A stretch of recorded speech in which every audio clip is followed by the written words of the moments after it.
The Full Circle Podcast. Compelling interviews and incredible tales from Colorado's Western Slope, from the mountains to the desert. Christi, Reece, and her team hear from the movers, shakers, and characters of the Grand Valley and surrounding mountain towns that make the Western Slope the place we all love.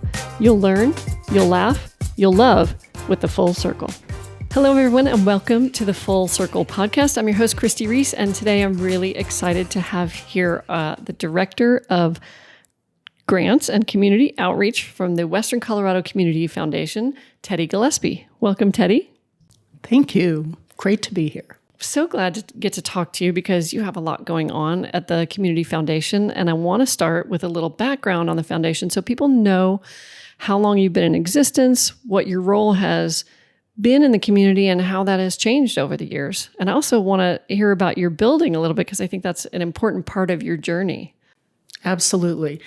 And that's a good way to look at it because we are just coming up on 27 years. Wow. We started in 1996 with some community leaders who felt like they wanted a homegrown community foundation to both be able to raise funds in Western Colorado and meet needs of our various communities through the Western Slope. So we had some phenomenal founders who really are, the backbone and behind the success of our community foundation. People like Dave Woods and Jane Quimby, the original Jane Quimby. Let's see. Oh, just lots. I'm like seeing the history wall in front of me. And Bruce Dixon and various people that were leaders in the community at the time, Joe Prinster.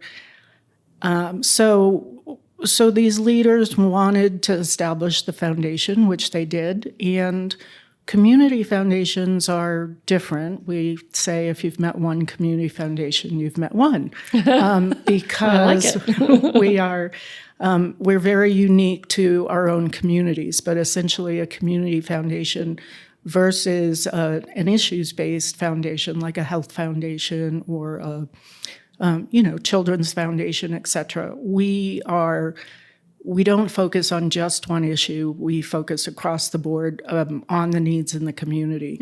And, in terms of the changes over the years, well, certainly growth. And we can talk about those numbers because I've been at the foundation a little over 10 years. And I think we were celebrating 50 million in managed assets at that time. We are well over 170 million. That's amazing. So we've, again, thanks to the generosity of donors and all kinds of people through the community who recognize the kind of things that we're working on and the needs that we're meeting, and they want to be part of that. So part of the change of that is we manage by far a lot of donor-advised funds, and that means donors can direct their funding annually based on, the charities that they are interested in. They can have designated funds, which we have a lot of, where they designate the organization or organizations that they want to impact every year.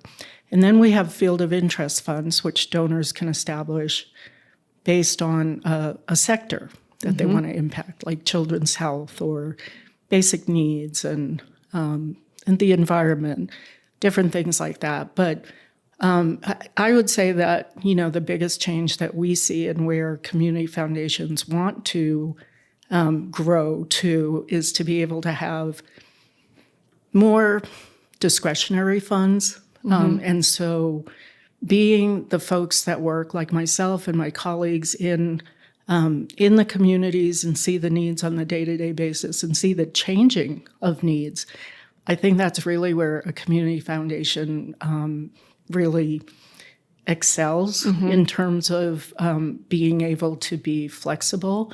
What was once true of the needs in a community, 10, 20 years from then would have certainly changed. And we've seen that.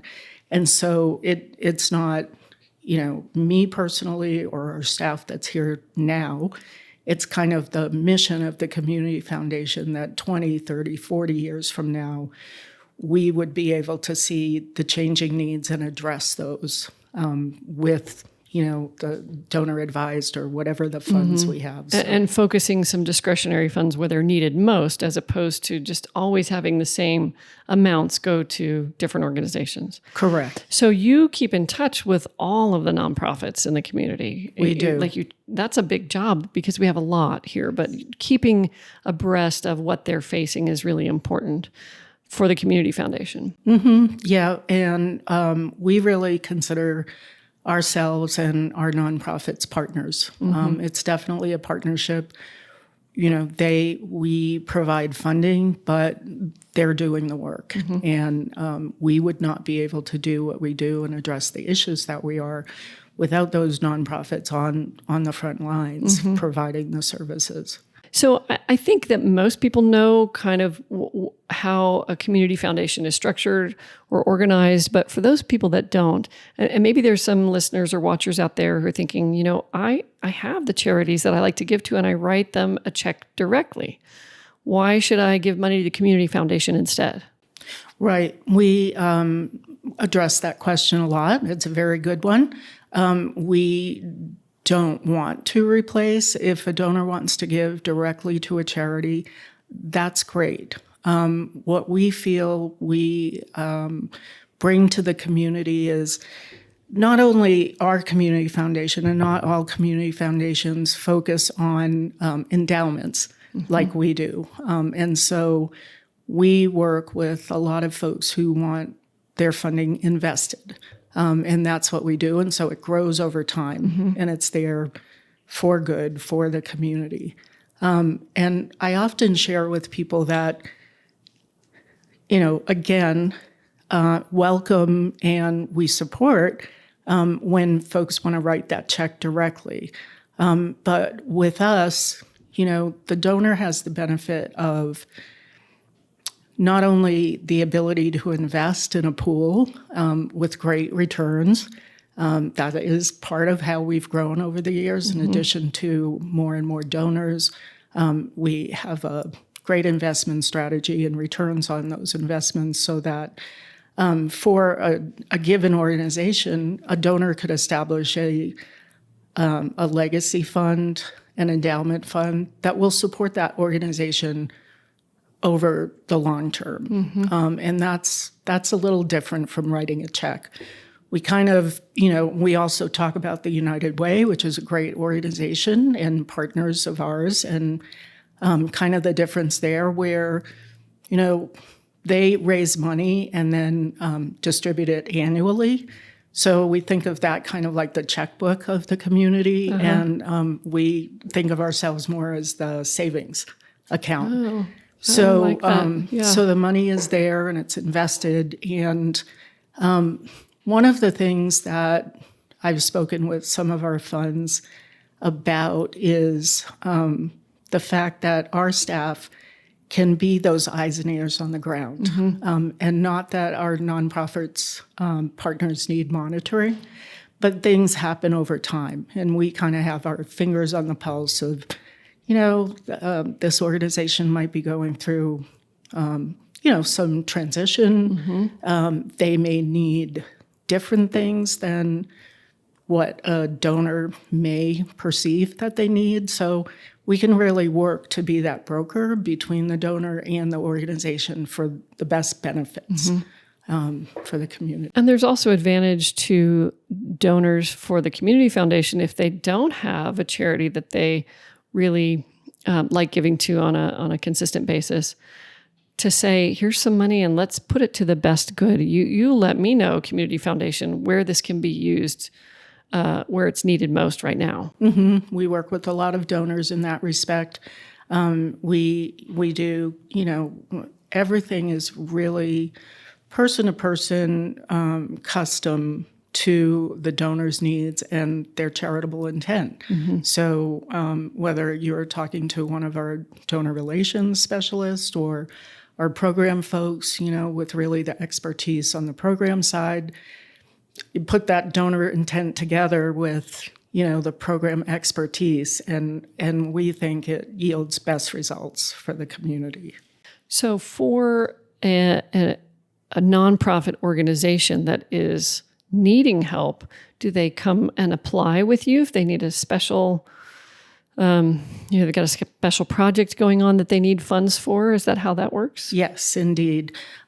We have both competitive grant processes, so lots of committees that work with those competitive grant processes, whether it's the Bronson Memorial Fund, for substance use prevention and treatment, or our Community Grants Fund that we do across the 7 counties that we serve in the region.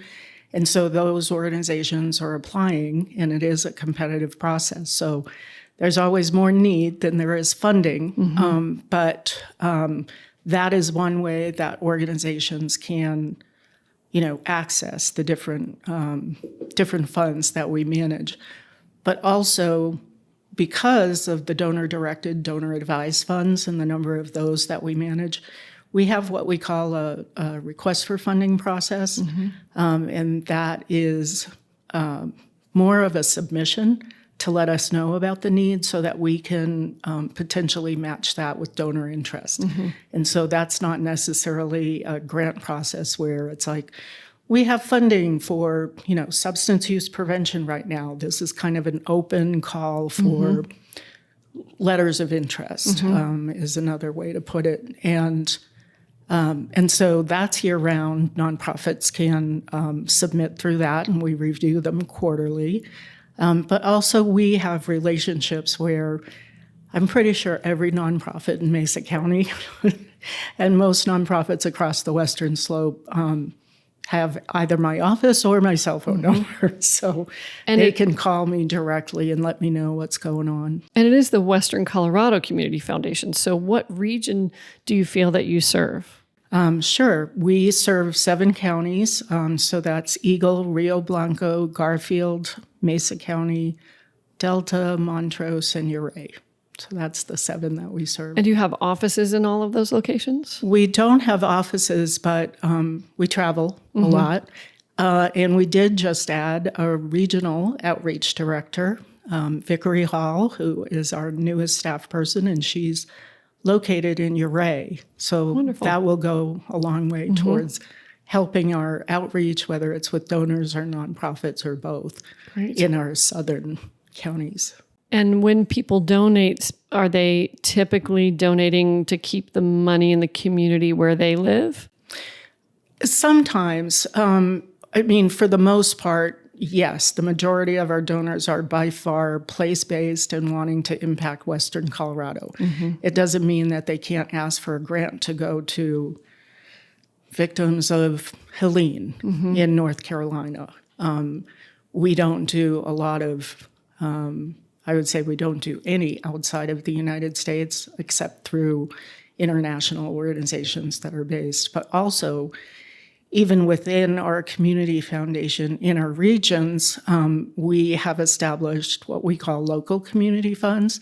So that's really hyper-local, where those folks, those leaders want to impact that area. Yes. And not necessarily even the whole county.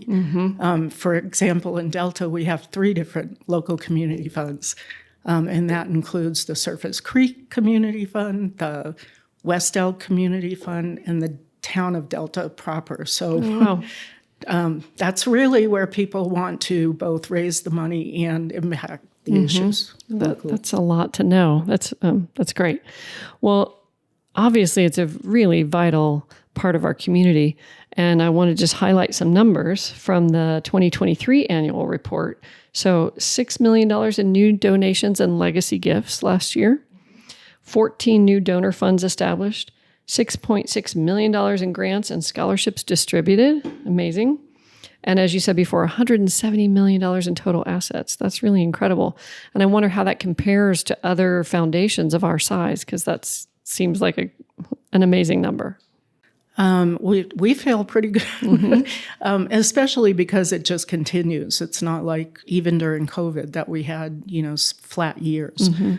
There's just a lot of generous people here on the Western Slope, and we're very thankful and grateful for those folks who are so generous and want to impact the community. I don't have the size of kind of similar organizations, but I would say that Telluride Foundation, for example, they do not do endowments. So they really specialize in specific areas of issues, and also kind of more of that money in, money out the door. The Aspen Community Foundation is only for one county, and they tend to focus on specific issues as well. And I don't think they do endowments. I don't think they specialize in that. And we work with all of these community foundations. They're, partners in improving the life, for everyone on the Western Slope. Right. Yeah. Right. West Slope, Best Slope, right? Yes. Yes. Absolutely. And part of the journey of the foundation is that you acquired a new building in 2023. Was that 2023 or 2024? 2023. We moved in February, and it's interesting because we celebrated our 25th anniversary in 2022. And having our own building was part of our 5-year strategy, our 5-year plan, strategic plan. And so we started with, it was all themed dreaming forward. And part of our dreaming forward was dreaming about having our own building, not just for our growing staff, but also to establish a center for philanthropy on the Western Slope, a place where we could hold educational trainings for nonprofits, donor education meetings, host nonprofits for their meetings, all of which we've done. So it was amazing to us that we sort of pictured this, and it happened as quickly as it did. And we had been officed for a long time in the Alpine Bank building, and we moved diagonally across the street half a block to our building. It was a big move for those moving trucks, but they tell us it's just as big, if not worse, just moving across the street, which you probably know. I believe it. Yes, real estate. But in any case, most people know the Roper Music Building. Yes. As just that. The building's been there for 100 years. It was originally the Odd Fellows building. The gentleman that bought it was a developer that specializes in historic buildings. And so we have the benefit of purchasing a building that is magnificently restored. Yes. Historically, kept. These beautiful features, and it couldn't be more perfect for us. So we're very happy to be in that space, and it has been well utilized by our community right off the bat. Good. I'm glad to hear it. So if people want to get in touch with the Community Foundation, and we'll go over this at the end too, I always like to end with this, but if people want to have a meeting or talk to you about the services that you offer, how do they get in touch with you, Tedi? They can call our office at 970-243-3767. They can also go on our website at wc-cf, as in communityfoundation.org. And there's actually a form on our website where folks can fill out for interest in reserving the space. Okay, wonderful. And we have like 4 or 5 different spaces. Nice. That folks can, from medium-sized to large-sized conference rooms to large basement, kind of high-tech area. And we're very familiar with the building because we actually leased space in that building at one point, and then there was a lender next door, and there was a title company upstairs. So it was all real estate for a while, and we were all over the place in that building. So I know how beautiful it is, and it's a I'm just thrilled for you all. It's a great home for you. Thank you. Yes. That is right. Thank you for reminding me. I actually, helped sign my daughter's mortgage there. Lots of us have memories of doing those kinds of transactions, as well as the Roper Music Building concerts or lessons or what have you. I heard from Brian, who's the one that remodeled the building, that when they looked at the flooring upstairs, someone said, I think everybody should get off this floor right now because it's not stable and someone might fall through it. And it just kind of gave you heart failure thinking about all the events that had happened on that second floor of that building with an old floor. But anyway, he did it just in time. So yes, he did. Yeah. So one of the things that you are doing now, and I don't know if this is a new thing for the foundation, but you're doing some community outreach programs. And the first one I want to talk about is the Hold the Phone campaign. So how did the Community Foundation get involved in this and decide to kind of take the lead? Well, we have been working in youth mental health for about at least 7 or 8 years. As part of my program responsibilities, that's something that is near and dear to my heart. And so, with our community going through some significant struggles with youth mental health, and our suicide rate is higher than, anywhere else in Colorado. We're getting stabilized with that, thank goodness, but our youth are struggling, and they have been. And so that was sort of the entry point of our community foundation starting to work with a local therapist, Elizabeth Clark, who is a specialist in youth mental health, but specifically in kind of the impacts of the internet that we were just starting to see, maybe 10 years ago, and now 20 years into the smartphone and devices.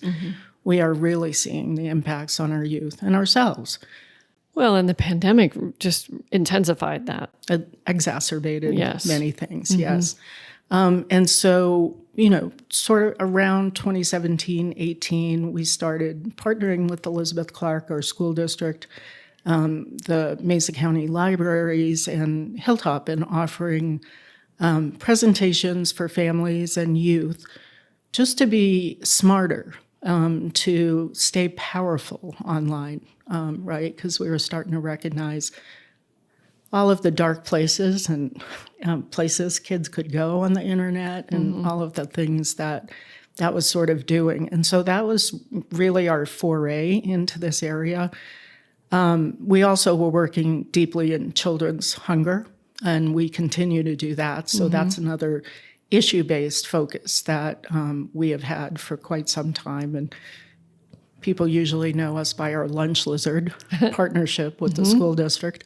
And so with Cyberstarring, that was sort of the entree into, this whole world where we're starting to recognize not that we want to go back. I mean, the internet and where we're at with technology now is certainly, tremendous benefits to society. But we have sort of gone through this time without stopping to recognize, hey, it's a powerful tool. Maybe we should have some guardrails on this, or at least think about our children when we are using these devices, and really as an extension of ourselves at this point. We all kind of live with and on our devices. Well, and it's really the time to dive deep into this conversation, because someone my age, we didn't have this when we were younger, but we do now. But we're raising our kids in this, and my kids, they had a few years without any knowledge before we had cell phones and access to so much data. But the kids being born in the last 14 years, I mean, it's all they know. Right. It's their world. And again, we're not in this issue and doing these campaigns at all with the thought of put your phones down completely, and let's go back to the 1970s with phones, with coils and attached to them and all of that.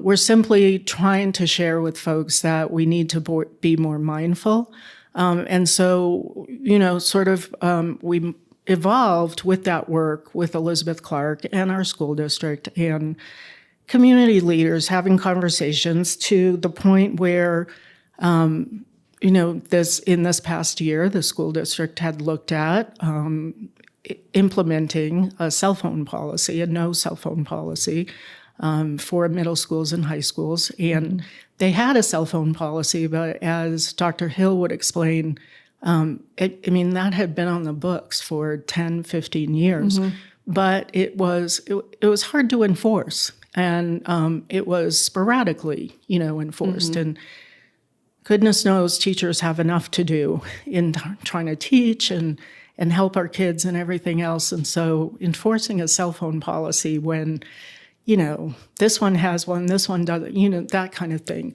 And so when they dove deep into it this year and the school board passed the cell phone policy that was updated, our community foundation reached out and we wanted to support that.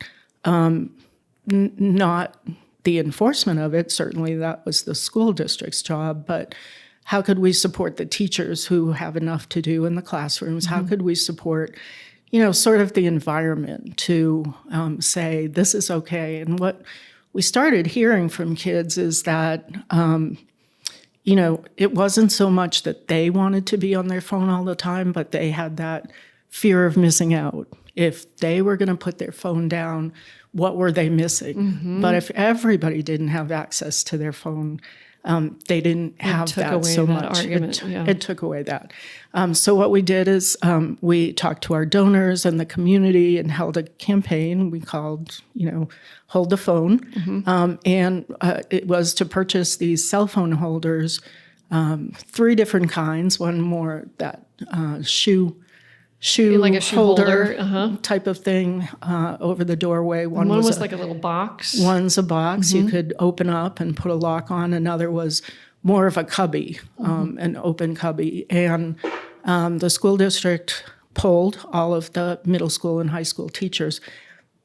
The most expensive one is called a Yonder, and it's actually a little pouch. A pouch that opens with a magnet. You have to attach it to, and that's been used for concerts and different things for a long time, where the artist doesn't want people recording. So that was on the more expensive side, but whatever teachers' classrooms wanted that, we wanted to provide it. So each teacher got to choose their own method, their own device holder. They did what they thought would work best for their classroom, and so the school district had let us know that they estimated that purchase at about $100,000, and that's what we were able to raise. We raised $100,900 to support, those different holders for the teachers.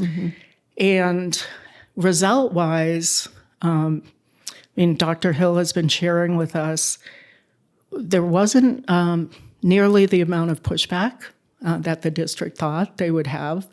We've actually gotten some amazing reports from the kids themselves about how they feel, how much more time they feel free enough to have conversations with friends, to play games, to focus on their schoolwork, which of course is the ultimate goal. Yes. But also just, socially, the fact that kids are looking each other in the eye, talking to each other, having conversations, regaining some of those skills. And again, it's no knock on, how our kids are growing up. It's where we all are at this point with technology. I think we feel as adults, and we want to impart to our kids, that having a social media relationship with someone is not really having a relationship, a real relationship.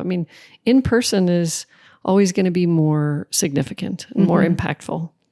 Absolutely. And I think Dr. Hill actually has called the whole campaign more social, less media. So kind of a play on that, but it's really true. We were just, Dr. Hill and Elizabeth Clark were sharing some lessons learned and the whole process the district went through to implement this policy at our local Department of Human Service summit last week.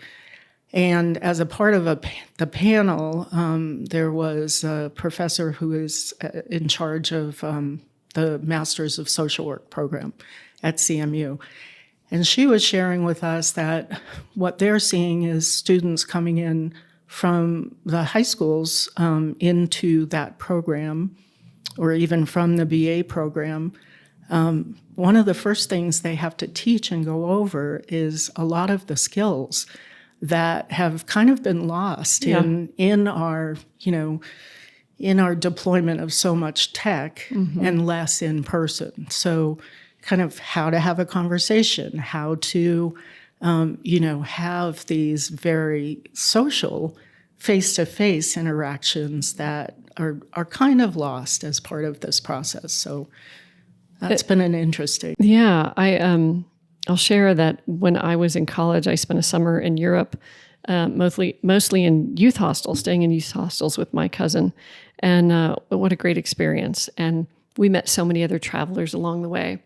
And took my kids back to Europe a few years ago, and I noticed such a change, with people on their devices. They just weren't having conversations with other travelers as much. And I thought, oh, that's such a shame. It was something that I treasured so much. And I see, so same situation in schools, right? Like if you're always on your device, you're not having conversations. Right. It's interesting because one of the, and we can jump into our next campaign, and this has to do with it, is, as we looked at, and we were actually partnering with Rocky Mountain PBS to produce a PSA in collaboration with Elizabeth Clark, and we talked about, and the focus of that was kind of just look up, right? And, the messaging behind it was about, the world is at our fingertips. It literally is with the phone, except what we're saying with the kiddos is that their world is in your eyes as a parent. So, we can have all the access in the world to the whole world. But if we're losing the interaction with each other, we're losing a lot. So the new campaign is Heads Up Parenting. Correct. And how long ago did this start? Well, we just launched it on October 1st. Okay, great. So brand new. But we've been working on it for a long time. So this as well came in that evolution of the different impacts of technology that we've been looking at. And what we started to realize is that yes, there's mental health and youth mental health and kids on their devices and all of that. But really, when you go upstream of that, we are looking at what are we doing now as parents? How are we raising our kids? And what is the impact of our device use when we have infants and children and toddlers, and we have lost that ability to only focus on them. Yeah. Now our phones are in the room, literally right there with us the whole time. What we're starting to see is that distraction of a parent with an infant in those 0 to 3 years really can have an impact on their development. And so we started with a PSA that Rocky Mountain Public Media produced, and we sort of call it eye to eye, so babies thrive, right? And so looking at that and recognizing that even when you think your infant is not paying attention, this is 80% of their brain development is happening between 0 to 3. So all of their both verbal and nonverbal cues are coming from us, the parents, the caregivers. And we just don't realize how precious those moments are in terms of building your child's best ability in terms of development. And so we all recognize that. We think, if you ask me, how long do you think you're on your phone every day, Teddy? I'd be like, I think 20 minutes. I'm looking at it before I go to sleep or whatever. Well, if you had a tracking device, that would actually look more like 4 hours total, right? And I think that's the thing that we all don't recognize, is that it just slips by, and we're uncognizant of it. And so this campaign, Heads Up Parenting, we're just trying to raise awareness and, and share with each other that those moments are precious. They're critical for baby's development. And we really need that eye-to-eye focus as much as possible during those critical years. So that's not to say, and goodness knows parents, you're using your technology to both get critical information that you want to have, right? You're a new parent, like, oh my gosh, they're doing this. What should I do? We're not saying at all that don't use your cell phones or your devices or your, whatever. We're just saying be more cognizant and turn off those notifications when you can. Certainly turn off non-human notifications, that bing, bing, bing all the time that you don't need to know. Your email, And actually part of what we've done with this campaign is using a series of kind of well-recognized nursery rhymes and things from our childhoods, like Baba, Black Sheep. And so Baba, Black Sheep, mommy's on her phone, or, the parents on the bus scroll on and on. But with the message that, your phone doesn't need you, they do. As in, the infant needs your attention. Yeah. Infants can actually sense when they're being ignored. And it's sort of like, if everything they're doing is not getting your attention, what's the message we're sending to that infant? So. There's a lot of research going on in this area, and I was really interested to read about it online on your website. But talking about, periods of time during the day when you can turn the phone off, also having phone-free zones in your home. What are some of the other techniques that you're encouraging? Those are two of my top two favorites, is just turning off the notifications. Designating phone-free zones like, when you're with baby and that critical feeding time, that interaction time. Like, you can make the kitchen a phone-free zone. Lots of people these days are talking about leaving their phones outside the bedroom. I mean, this is just for any person in these days, just for sanity alone, and to recognize, hey, this is impacting my sleep. I don't want to be tied to the next, tweet that comes over my phone, etc. And so those free zones are great. The other thing is just to think about replacing that time with real interaction, engagement with your baby. So, just playing those games. I mean, you think of things from childhood like patty cake and peekaboo and all of those things. Those are actually really important development techniques that babies emulate, and that's how their brain grows. So, I was listening to something on NPR just earlier today. Just caught the tail end of some interview, but a gentleman was saying, cell phone is a misnomer for what this is, right? It is a supercomputer that we each carry around with us, and it has the power to do so many things, but also to distract us to no end. It's not, maybe we need to stop calling it a phone, and maybe that will help people realize how much we rely on it in so many ways, and we need to put it down a little more. Right. It's a distraction we've never had in our lives, so we don't know. And I know it sounds kind of, I think almost, childish, but I always think of it like we don't know what we don't know.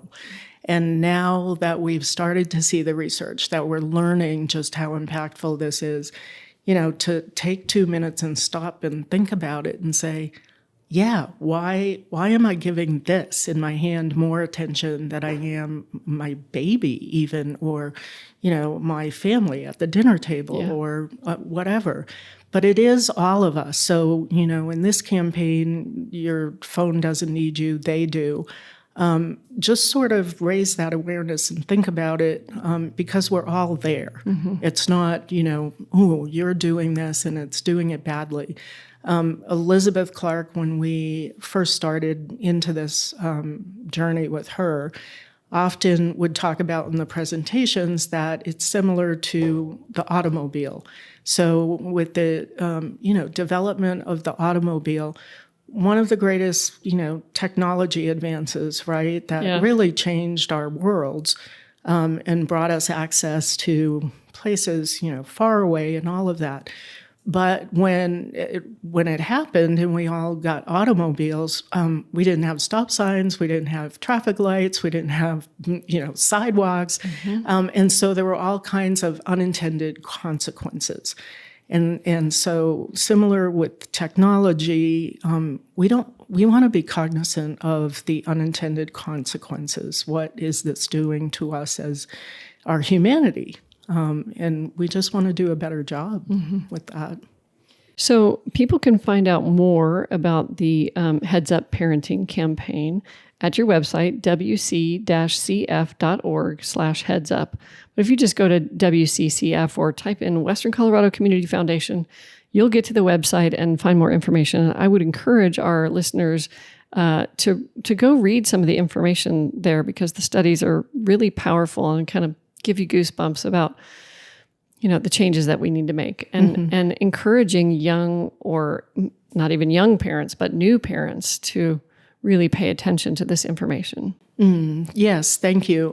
You can also just type in headsupparenting.org. That'll get you right to that page.